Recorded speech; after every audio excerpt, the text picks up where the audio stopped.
O que tem gerado bastante dúvida, tem chegado bastante pra gente aqui no escritório é o que mais aciona a malha fiscal. Hoje eu quero trazer para vocês os 4 principais vilões ou erros que podem acionar a malha fiscal e você ter problema aí na hora de declarar o seu imposto de renda, pode tomar uma multa ou pode até mesmo ser solicitado a explicar o porquê que você declarou aquilo ou porquê, o pior ainda, você deixou de declarar. Então fica nesse vídeo até o final para você poder entender os 4 itens que mais aciona a malha fiscal da Receita Federal. Então vamos lá, vamos começar pelo primeiro, que é sobre os rendimentos. Rendimentos, eu estou falando do salário que você recebe do seu emprego, a sua renda como autônomo, o aluguel que você recebe, talvez a distribuição de lucro que você tem através de ações, talvez até mesmo através do seu próprio CNPJ. A maioria dessas informações, elas já vêm declarado ali através do seu GOV, da sua declaração pré-preenchida, então essa informação ela já está na base de dados da Receita Federal. Então não tem como você tirar ou deixar de declarar esse tipo de rendimento, né? Seja ele de trabalho,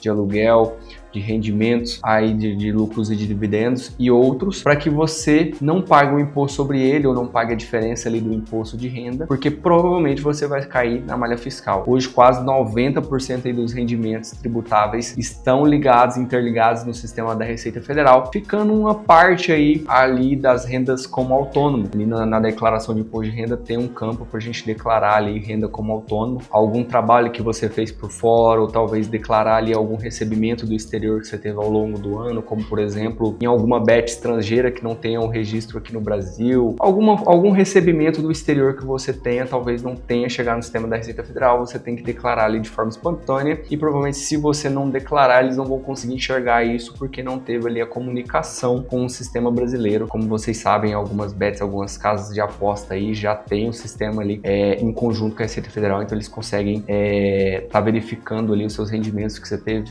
o que você ganhou, o que você perdeu no ano. Então ficar muito atento, principalmente nos rendimentos principais da sua pessoa física, porque quase 90% deles já estão declarados, já estão no sistema da Receita Federal, então não adianta você omitir. O que fica por fora é essa questão da renda como autônomo, do qual não é declarada e provavelmente não está no sistema da Receita Federal. Porém, um ponto muito importante para vocês aqui ficarem atentos nesse detalhe. Vocês lembram que a gente comentou sobre a instrução normativa que entrou no ano passado, onde obriga todos os bancos, inclusive as fintechs de pagamento, informar para a Receita Federal movimentação de pessoa física acima de 5 mil e movimentação de pessoa jurídica acima de 15 mil para a Receita Federal? Então, ou seja, se você decidir omitir alguma informação de renda para não pagar o imposto, saiba que essa informação a Receita Federal já tem lá de quanto que você movimentou. Ela pode não saber do que é, mas a informação de que você movimentou, ela tem lá nos sistemas dela e aí a dúvida que fica para todos nós é: será que os sistemas, o cruzamento de dados entre a E-Financeira e os sistemas da Receita Federal vão ser tão eficazes assim para poder fiscalizar o contribuinte a esse tipo de nível? O que a gente recomenda para vocês é não pagar para ver, declarar corretamente, pagar o seu imposto corretamente, e se você tiver na dúvida ou não souber declarar, sabe que tem a gente, sabe que tem a Asben, tem o Max para poder te ajudar a declarar o seu imposto de renda, a declarar a sua renda, que você possa pagar o menor imposto possível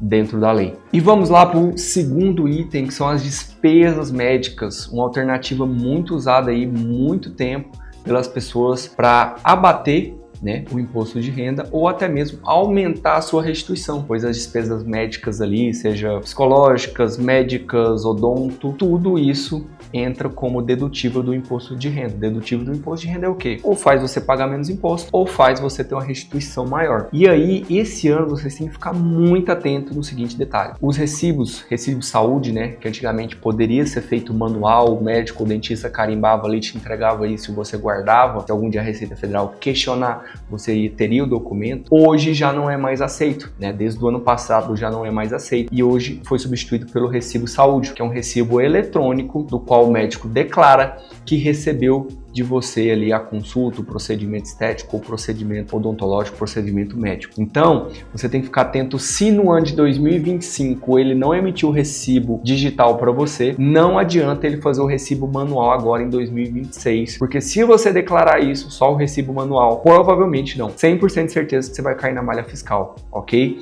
Então, preste muito bem atenção, se você fizer qualquer tipo de procedimento médico esse ano, solicite a nota fiscal, se for uma clínica, se tiver um CNPJ, se não for, solicite na hora o recibo saúde digital. Por quê? Os médicos estão, vamos dizer assim, o sistema não aceita emitir retroativamente a 60 dias. A última data que eles poderiam ter emitido algum recibo retroativo foi fevereiro. Então, quem não emitiu não dá para emitir mais e não dá para você inventar valor, porque a Receita Federal está cruzando 100% desses dados de despesa médica. Então, se você teve alguma consulta, algum procedimento médico no ano passado e não pegou o recibo, não declare, porque você vai cair na malha fiscal. Agora, se você tem um recibo ou você tem a nota fiscal da clínica médica, pode declarar, porque essa informação já está no banco de dados da Receita Federal e não vai te dar problema nenhum. E lembrando, não invente valores na sua declaração de imposto de renda pessoa física de despesas médicas. Isso dá muito problema, dá uma multa altíssimo e pode te gerar um prejuízo aí, uma dor de cabeça, né, inimaginável.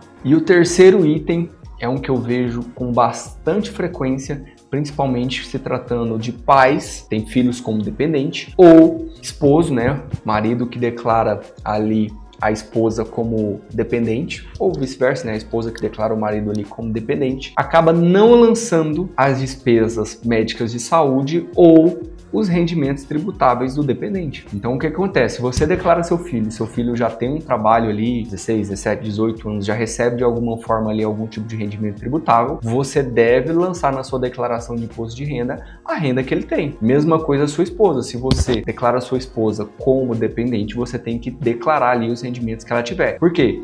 Vai se somar-se as duas rendas para que você pague o imposto de renda adequado sobre isso, ou a restituição dos dois também vai somar ali para poder você receber. Então, assim, é tratado como uma declaração só do titular e o dependente. Ponto importante, da mesma forma que declara-se os rendimentos, tem que declarar também ali as despesas médicas. Então, se o seu dependente, filho ou esposa ou esposo, teve algum tipo de despesa médica, você deve declarar na sua declaração de imposto de renda aí, para poder não cair na malha fiscal. Já vi muito mesmo cair na malha fiscal porque deixou de declarar ali um rendimento ou alguma despesa médica que o dependente teve ao longo do ano. Quando você for declarar titular e dependente, trate-se tudo como uma coisa só e declare tudo, rendimentos e despesas médicas, ok? Ponto muito importante aqui, que é o quarto, que é sobre o Carnê-Leão, ou o livro caixa. Profissional ali autônomo, né, médico, dentista, psicólogo, que emita os recibos, faça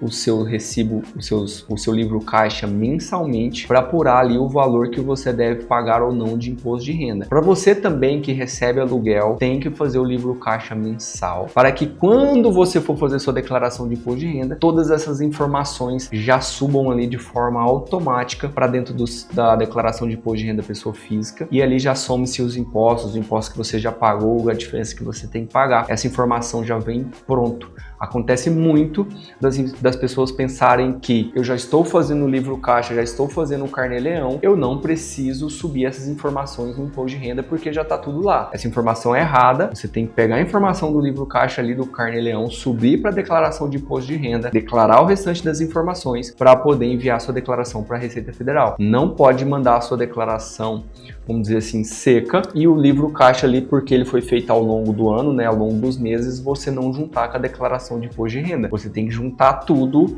e declarar de uma maneira só, porque ali vai ter os ajustes ali do ano. Por exemplo, se você teve o livro caixa e depois teve mais um rendimento na CLT ou de forma autônoma, isso soma-se para eles poderem cobrar ali o imposto de renda. É por isso mesmo que chama declaração de imposto de renda de ajuste anual, porque ele ajusta ali as diferenças, ele soma-se as receitas ou soma-se ali os impostos retidos para até mesmo aumentar a sua restituição, para ter ali o conglomerado anual. E lembrando, se você teve também algum tipo de rendimento do exterior e esses rendimentos são mensais, você tem que também fazer o livro caixa ali, declarar essa informação para a Receita Federal para estar pagando seu imposto de renda sobre essa renda que você tem do exterior. E aí não esqueça, finalizou o livro caixa no ano, liberou o sistema do imposto de renda como agora em 2026, suba o livro caixa para dentro da declaração de imposto de renda para que você possa declarar corretamente. Pessoal, então esses foram os 4 principais pontos que acionam a malha fiscal aí do imposto de renda. E se você ficou com alguma dúvida, você pode deixar aqui nos comentários pra gente que a gente vai te ajudar, a gente vai responder. Se você precisa de suporte, se você precisa de ajuda para declarar o seu imposto de renda, pode nos chamar também que a gente te auxilia nesse processo. E não se esquece, se você curtiu curtir o vídeo. Se você gostou do nosso conteúdo, clica aqui em curtir e também inscreva-se no canal e, se possível, compartilhe aí com seu amigo que vai declarar o imposto de renda e não quer deixar ele cair na malha fiscal, não quer deixar ele ter algum tipo de problema aí com a Receita Federal. Compartilhe esse vídeo com ele e a gente se vê no próximo vídeo. Valeu!